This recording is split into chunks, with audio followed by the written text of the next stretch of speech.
Colonel Bhaduri, Nilanjan দাম নৌসেনা কর্তা বলছেন যে ভারতের যে অস্ত্র অর্থাৎ আকাশ, যেটা আমাদের একদম নিজেদের তৈরি অস্ত্র, ভবিষ্যতের মার্কেটে অন্যান্য দেশের কাছে ভারতীয় অস্ত্রের কিন্তু একটা বিরাট গুরুত্ব বেড়ে গেল।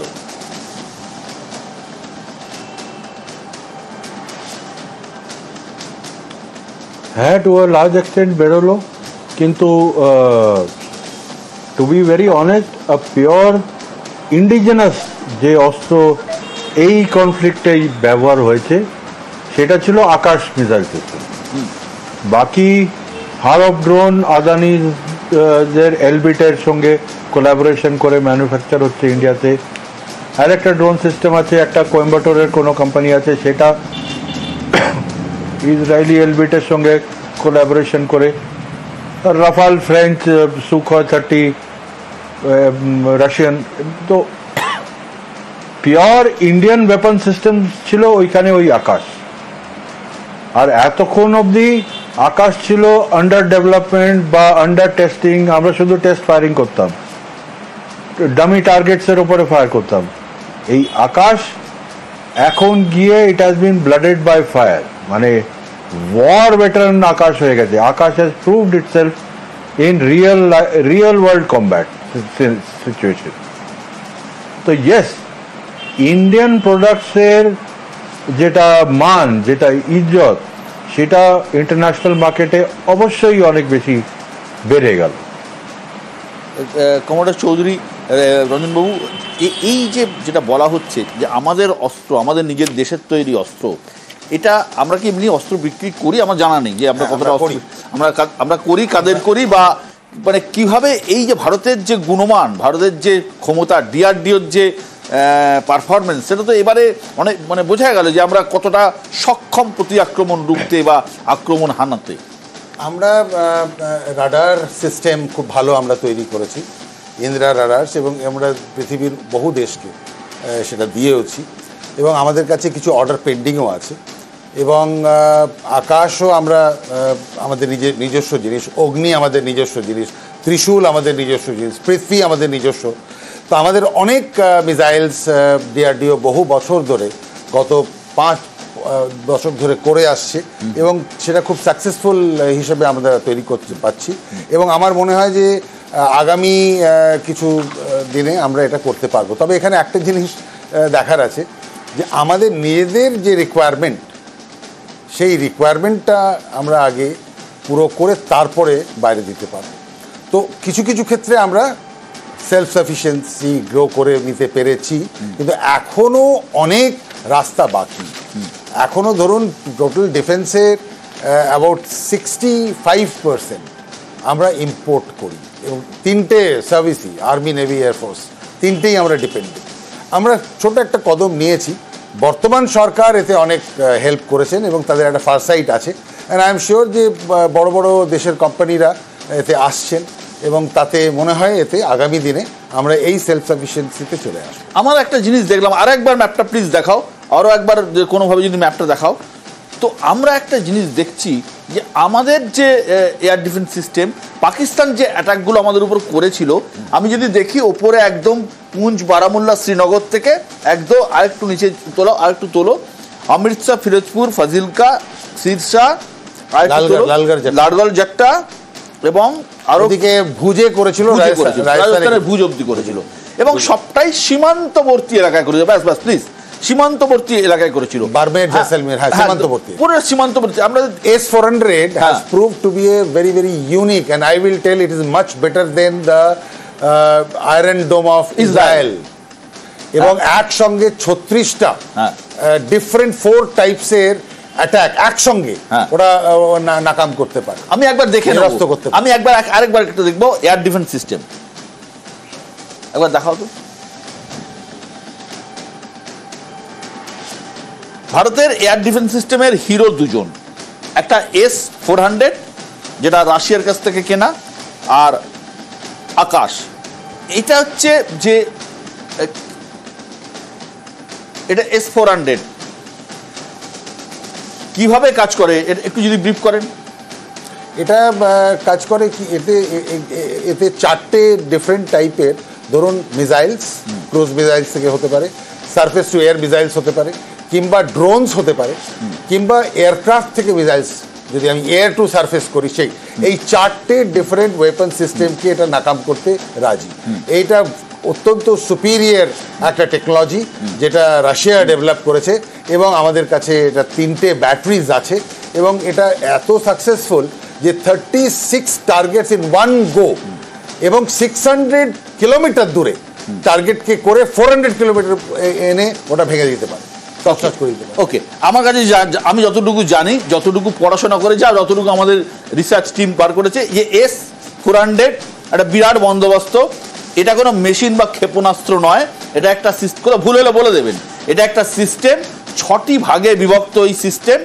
একটা হচ্ছে সার্ভেন্ট রাডার আছে, একটা হচ্ছে বিগ বার্ড আছে, engagement and fire control radar বা গ্রেভ স্টোন, তৃতীয় হচ্ছে কমান্ড কন্ট্রোল পোস্ট, চতুর্থ হচ্ছে অল্টিটিউড অ্যাকুইজিশন রাডার, পঞ্চম হচ্ছে মোবাইল মাস সিস্টেম, আর ষষ্ঠ হচ্ছে এই গাড়ি যাতে মিসাইলগুলো থাকে।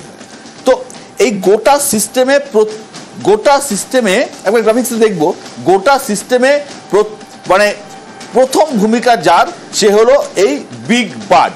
এই রাডারের কাজ মূলত চারদিকে নজর রাখা এবং আকাশে কোনো সন্দেহজনক কিছু দেখা গেলেই সিগন্যাল কমান্ড কন্ট্রোলে পাঠানো, তাই তো?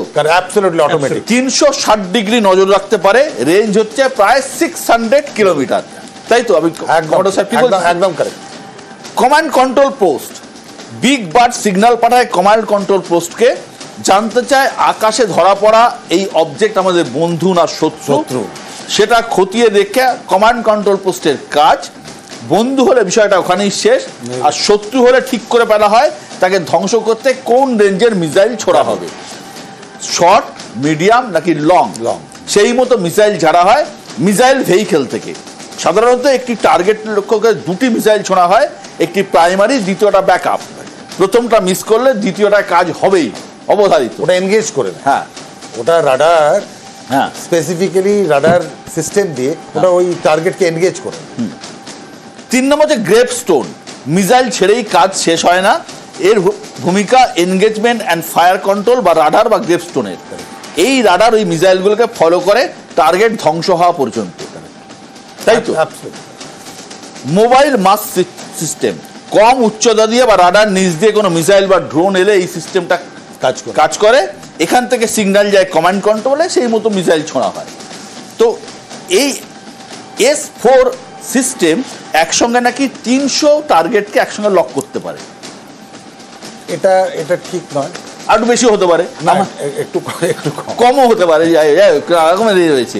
তো এই এয়ার ডিফেন্স সিস্টেম মূলত হাই অল্টিটিউড এবং হাই স্পিড অ্যাটাকের জন্য, যেমন যুদ্ধ বিমান, ballistic missile, cruise missile 600 kilometre পর্যন্ত ট্র্যাক করতে পারে। এর সব থেকে বড় অ্যাডভান্টেজ হচ্ছে এটা খুব শর্ট টাইমে আপনি এক জায়গা থেকে এক জায়গায় মুভ করতে পারেন। হ্যাঁ, মুভ করতে পারেন পুরো সিস্টেমটা, মানে এখান থেকে ওখানে মুভ করে যে কোনো, ওই যে ট্রাকটা সেটা দ্রুত সরিয়ে নিয়ে যায়। আপনি আজকে দেখলেন যে জম্মু সেক্টরে আপনার দরকার নেই, ওটা আপনার দরকার আছে ধরুন পাঞ্জাব, শিলিগুড়ি সেক্টরে, একদম নর্থ থেকে ইস্টে। কি করে আসবে? ও বাই রোড চলে আসবে। By road, it's a vehicle, total আপনি দেখবেন সমস্ত ভেহিকল রয়েছে। তার মানে এই আমাদের এই সিস্টেম, মানে আমরা প্রমাণ করে দিয়েছি যে ভারতবর্ষের যে প্রিকশন বা ভারতবর্ষের যে জায়গা, সেটা পৃথিবীর অন্যান্য দেশের থেকে অনেক অনেক উন্নত। অন্তত এয়ার ডিফেন্সে আমরা অন্য যে কোনো দেশের সাথে টক্কর দিতে পারি। তবে আমি এখানে একটা কথা আরো বলবো, এই পুরো ঘটনাতে একটা দেশ কিন্তু সাইডে বসে খুব মজা নিল, এবং সে তার নিজের আইটেমসের সিকিউরিটি সিস্টেমসের অডিট করে নিল। কারা? চীন। ওরা যা পাকিস্তানকে দিয়েছে, ওরা জেনে গেল যে কোথায় আমাদের ফল্ট, ওরা অডিট করে নিল। ওদের সিস্টেম টোটাল যে এয়ার ডিফেন্স সিস্টেমটা চায়নার, it is a complete failure. এমনও তো হতে পারে যে চীন জানতো, তার কারণ যে মাল চীনের কাছ থেকে পাকিস্তান কিনেছিল, বাংলাদেশ আর্মি এতটাই করাপ্ট আর্মি, তারা জেনে বুঝেই 3 নম্বর বা 3rd গ্রেডের মাল কিনেছিল। এটাও তো হতে পারে। হ্যাঁ, কিন্তু উনি যেটা বললেন সেটা তো ইম্পর্টেন্ট মাথায় রাখতে হবে। এটা তো যে যুদ্ধটা হচ্ছিল গোটা পৃথিবী দেখছে।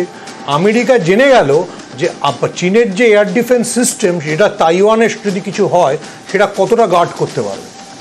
যদি চীন ফলস অ্যালার্ম না দিয়ে থাকে তাহলে সবাই তো জেনে গেল যে চীনা প্রোডাক্টের বাজারে অ্যাকচুয়ালি কতটা চলে। নিরঞ্জন দাম, দেখুন এই যে কথাগুলো স্যার বললেন তার পাশে কিন্তু আরও দুটো, মানে ইন্ডিয়ান আর্মির বা ইন্ডিয়ান এয়ারফোর্স বা ইন্ডিয়ান যা টেকনোলজিক্যালি ওয়ার টেকনোলজিক্যালি ইন্ডিয়া কতটা ডেভেলপ সেটা যেমন একসঙ্গে প্রুফ হয়েছে, সেই সঙ্গে এই যে ইন্ডিয়া যে একটা মাইন্ড গেম খেলছিল তাতে কিন্তু একটা সব থেকে বড় জিনিস যেটা হয়েছে সেটা হলো পাকিস্তান আর্মির, তাদের যে পাকিস্তান আম জনতা পাকিস্তান আর্মিকে যে নজরে দেখতো সেখান থেকে কিন্তু পাকিস্তান আর্মির গ্রহণযোগ্যতা একদম জিরোতে নেমে এসছে পাকিস্তানের আম জনতার কাছে। কারণ পাকিস্তানের আম জনতার কাছে পাকিস্তান আর্মি কিন্তু অলমোস্ট ক্লোজ টু ভগবান ছিল, কারণ এটা সবসময় ওরা ওরকম করতো। কিন্তু এই মুহূর্তে কিন্তু পাকিস্তান আর্মির ক্রেডিটিবিলিটি একদম জিরোতে নেমে এসছে। এটা হলো এক। দুই, এই যে পাকিস্তান যে কথায় কথায় একটা নিউক্লিয়ার থ্রেট দিত, আজকেও কিন্তু নিউক্লিয়ার একটা বৈঠক হয়েছিল, শোনা গেছে সকালবেলা হয়েছিল, কিন্তু এই যে আমরা যখন একটা রিটেলিয়েশন আজ থেকে মানে গত 20-25 বছর থেকে যখনই রিটেলিয়েশন করতাম আমরা সবসময় আমাদের ব্যাক অফ মাইন্ডে চলতো যে পাকিস্তান একটা নিউক্লিয়ার পাওয়ার কান্ট্রি, না যেন কি করে ফেলে। বাট ওই যে একটা থ্রেড গেম, যে একটা যে অলওয়েজ একটা প্রেশার গেম একটা নিয়ে পাকিস্তান চলতো, সেইটা কিন্তু এবছর এই ঘটনায় অপারেশন সিন্দুরে কিন্তু কমপ্লিটলি নিউট্রালাইজ করে দেওয়া গেছে। কারণ পাকিস্তানের যদি কিছু করার ক্ষমতা থাকতো নিউক্লিয়ার নিয়ে, তাহলে কিন্তু যে পাকিস্তান যে আজকে মানে হাঁটু ঘেরে ক্ষমা চেয়ে যে এই সিজফায়ারটাকে করালো, পাকিস্তানের যদি সামর্থ্য থাকতো নিউক্লিয়ারে কিছু করার, পাকিস্তান কিন্তু করে দিত। তো সুতরাং মনস্তাত্ত্বিক দিক থেকেও কিন্তু দুটো বিষয়ে ইন্ডিয়া মানে দুটো বিষয়ে কিন্তু গেইন করে গেছে।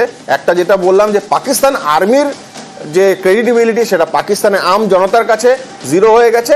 সেকেন্ড, এই নিউক্লিয়ার থ্রেট যেটা কথায় কথায় নিউক্লিয়ার থ্রেট দিত সেটাও কিন্তু এখন জিরো হয়ে গেছে। শেষ প্রশ্ন, এই যে কথাটা বললেন নীলাঞ্জন দাম, পাকিস্তান আর্মি সত্যিই তো একটা ক্রেডিবিলিটি প্রায় আমরা বুঝে গেলাম যে ক্ষমতা কতদূর, তাই একদম নিশ্চয়, এবং সেটাই আমাদের কাম্য। আমাদের এখন জিওপলিটিক্যাল লেভেলে এবং ডিপ্লোম্যাটিক লেভেলে এবং সোশ্যাল কালচারাল লেভেলে, দেখুন ডিএনএ তো এক, কিন্তু এই যে একটা র্যাডিক্যাল লাইন ধরে ওরা একটু আলাদা হয়ে গেছে, সেখান থেকে তাদের কিভাবে আম জনতাকে ফিরিয়ে আনা যায় তার দিকে আমাদের নজর রাখতে হবে, এবং তাতে করে ওরা কিন্তু কন্ট্রোলে থাকবে। আপনাকে লাস্ট প্রশ্ন চলে যাওয়ার আগে আপনাকে শেষ প্রশ্ন করে দিই, আপনি যে বেরিয়ে যাবেন। এই পুরো ঘটনাচক্রে ঘটনাবলিতে বাংলাদেশকে কিছু চাপে পড়লো, প্রেশারে পড়লো?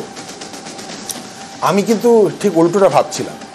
আমার একটা মনে ডাউট ছিল, রাশিয়ার ইউক্রেনের লড়াইতে যেমন বেলারুসকে ইউজ করেছিল পুতিন এবং সেখানে তার নিউক্লিয়ার রেখেছিল, আমার ধারণা ছিল যে এখন তো Yunus is totally controlled by ISI and Pakistan army. তো আমার ধারণা ছিল যদি ওদের কাছে সত্যি, যেরকম আমাদের কমান্ডার রাম বললেন, যদি ওদের কাছে সত্যি থাকতো, ওরা কি ওখানে একটা লঞ্চ প্যাড করে ওখান থেকে একটা আমাদের ইস্টার্ন সেক্টরে কিছু করার চেষ্টা করতে পারে? হ্যাঁ, পারত। বাংলাদেশ জানে ওরা যে পাকিস্তান থেকে খুব একটা হেল্প পাবে না, সেখানেও আমাদের একটা ফেলিওর হয়েছে, এবং সেটা প্রাইমিং অ্যান্ড নাজিংয়ের থ্রু দিয়ে, এবং দ্যাটস অ্যান কগনিটিভ ওয়ারফেয়ার, যেখানে সেটা আমেরিকা খেলেছে ওদের সঙ্গে 2017 থেকে, এবং তার ফল 2024 আমরা পেয়ে গেছি। সেই জিনিসটা আমাদের মাথায় রাখা উচিত, এবং আমাদের সবার একটা চিন্তাধারা থাকা উচিত। এটাও কি সেন্ট মার্টিনকে নিয়ে? Absolutely with Saint Martin. যেটা উনি আগে বলেছিলেন যে আমেরিকার সাউথ এশিয়ার বিষয়ে কোনো পলিসি নেই। আমেরিকাই তো ইউনুসকে বসিয়েছে এবং জেনে বসিয়েছে যে তার পেছনে মৌলবাদীরা আছে। আমেরিকাই তো শাহবাজ শরীফকে বসিয়েছে ইমরান খানকে সরিয়ে, জেনে বসিয়েছে যে শেখ বা আইএসআইয়ের দ্বারা কন্ট্রোল, এবং পুরোটাই তার মৌলবাদের বিরুদ্ধে চলে। এবার ডোনাল্ড ট্রাম্প এই আবর্জনাকে কতদিনে পরিষ্কার করবে সেটা একটা বিষয়। এখানে আমি আরেকটা পয়েন্ট যোগ করবো, যেটা এরকম একটা মুখোপাধ্যায় বলেননি, সেটা অ্যাজ এ মানে পলিটিক্যাল অবজারভার আমি বলতে চাইবো, সেটা হচ্ছে যে দুটো বিষয় এই যুদ্ধে আরেকটা জিনিস প্রমাণ হয়েছে, যুদ্ধ বা সংঘর্ষে। এক হচ্ছে যে আমরা ইন্টারন্যাশনালি কে কী বলবে ওই সব ভাবলে হবে না, ইউ হ্যাভ টু হিট। আর সেকেন্ড হচ্ছে উনি যেটা বলেছেন যে কতদিন এই কুকুরের ল্যাজ সোজা থাকবে সেটা তো জানো না, আবার বাঁকতে হয়। ফলে ইসরায়েল যেটা করে, আমি ইসরায়েলের দর্শনের সমর্থন না হতে পারি, কিন্তু মিলিটারি অপারেশনে যাকে তুমি যেখানে পাবে উড়িয়ে দাও। সেটা তুমি যদি সে ইরানে মানে কোনো অনুষ্ঠানে এসছে, তুমি তাকে ব্লাস্ট করে ওড়াতে পারো, ওড়াও। এটা কিন্তু রাজীব গান্ধী শুরু করেছিল, আবার এখন অজিত ডোভালও করছে। তুমি যদি ভাবো যে তুমি এখানে মানবাধিকার ইত্যাদি নিয়ে চর্চা করবে, ওসব ভাবলে হবে। দেশ স্বার্থে আমাদের করতে হবে।